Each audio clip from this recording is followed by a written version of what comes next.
welcome or welcome back to my channel. Today we're going to be building a gallery wall, so let's just jump right in. Okay, so the wall behind me is where all the photos are going to be, and in terms of how I'm going to place the photos, so I started off with just arranging all the frames on my floor to kind of just see the layout of how I would want them to be. So I just played around with different variations. You can also look online for gallery wall layouts, and that can help you get an idea of different frame sizes and just different layouts. Shelby from Pretty in the Pines gave this amazing idea to use Canva or another editing software to map out the photos that you want on your wall.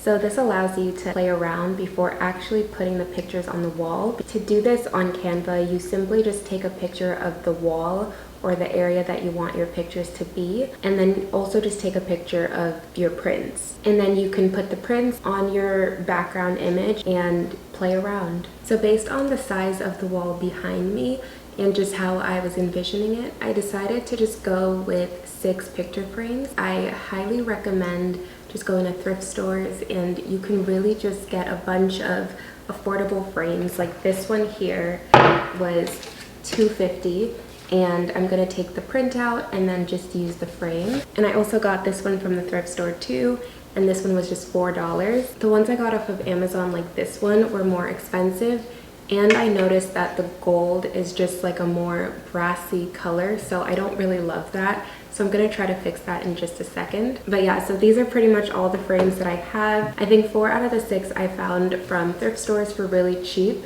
And then the other 2 I got from Amazon, and they were $20 something, but the ones from the thrift store were like $2 to $4. So yeah, definitely not making that mistake again. And so you can see that all the frames that I have are in this goldish color because I've just been really into the gold antique looking style. So the only thing is this frame is more of it's like a goldish brownish tint. And I wasn't sure if I wanted to try to, make this a little bit more gold, but I also don't want to ruin it. I think for now I'm gonna leave that one alone, and if when I put it up on the wall I hate it, then I'll fix it. So this is the only one that I'm gonna fix. This is the one from the thrift store that I like, the gold.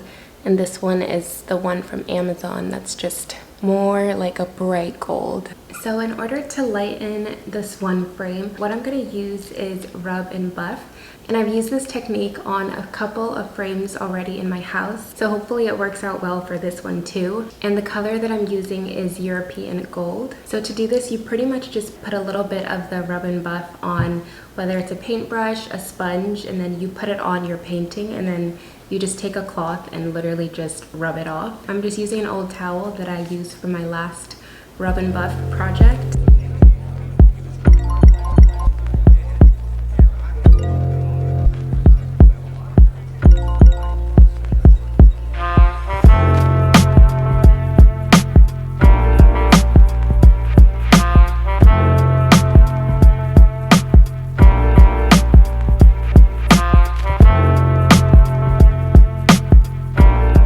Kind of see how this bottom is just a bit more muted while this is still pretty bright.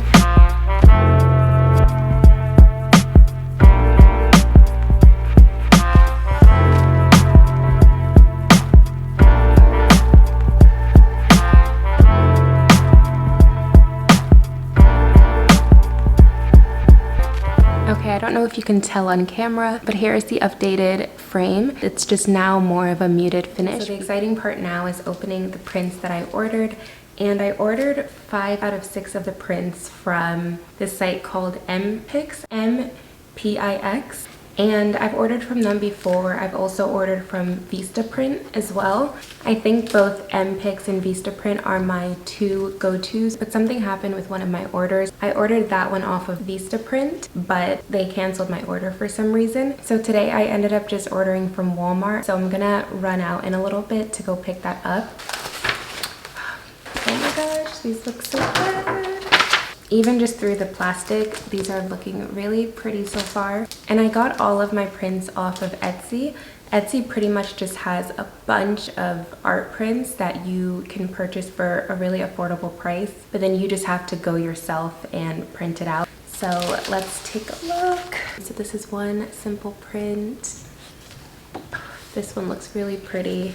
And the thing about matte is it makes it just still look like an art print. It doesn't have a glossy finish, so I think this is perfect. And I think for Etsy, I really just typed in like French country gallery wall. This is another like watercolor one. Yeah, I definitely would recommend this matte finish. Okay, so this one, I think I made a mistake and got it in the glossy finish. Immediately, I can tell the difference. That versus this. Yeah, I'm looking at my order and yep, this 9x12 is not matte, so that was definitely a mistake. So yeah, I'll have to figure that that one out, but I'll still put it in the frame for now and then switch it out eventually. And I think another thing that isn't great about this glossy finish is I feel like light would reflect from it a lot. And then lastly, there's this one. In a lot of my frames, I choose to go without the glass. I don't know, I just like the look of this without the glass.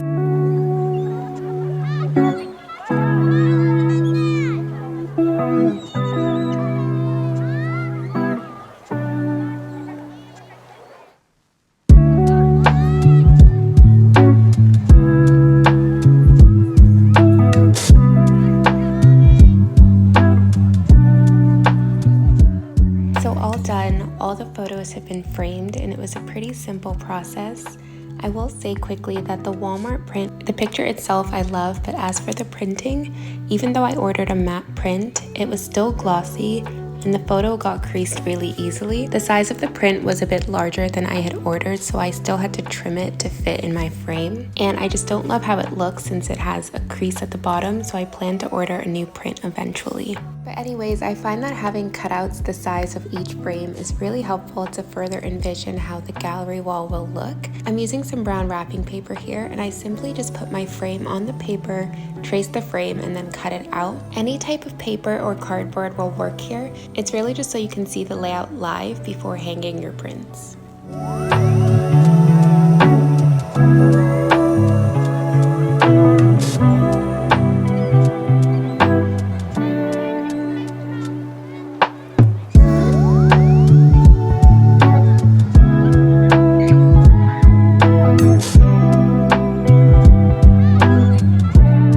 This next step is just for if you have any frames that don't have a hanger, or if your frame has a hanger on the opposite side of where you would want to hang it.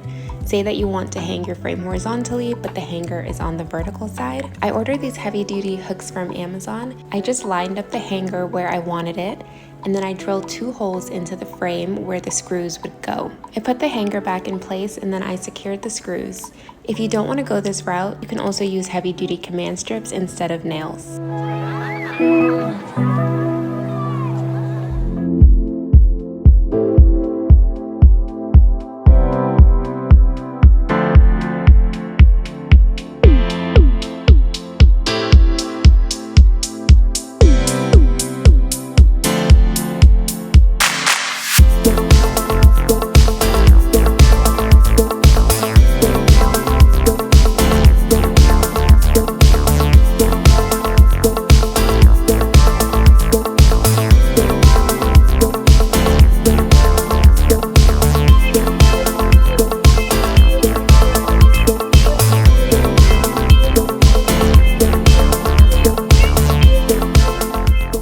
Now it's time to hang the photos. In order to know where I was making the hole for the nail, I took a piece of tape and I lined it up at the very top of the frame.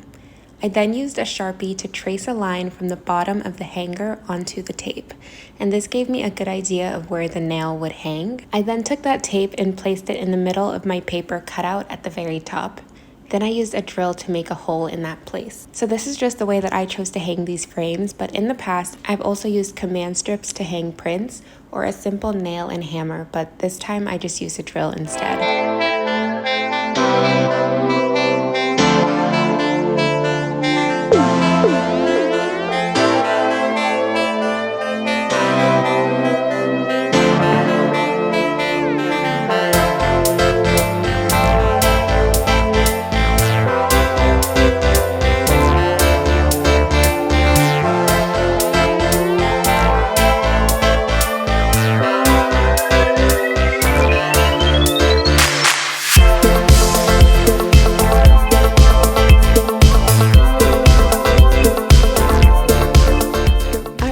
so this is the finished product. This was such a fun project for me, and I hope that it was helpful for you in case you are looking to do a gallery wall yourself. Thank you so much for watching, and if you like this video, please don't forget to like, comment, subscribe, and all that good stuff, and I will see you in the next one.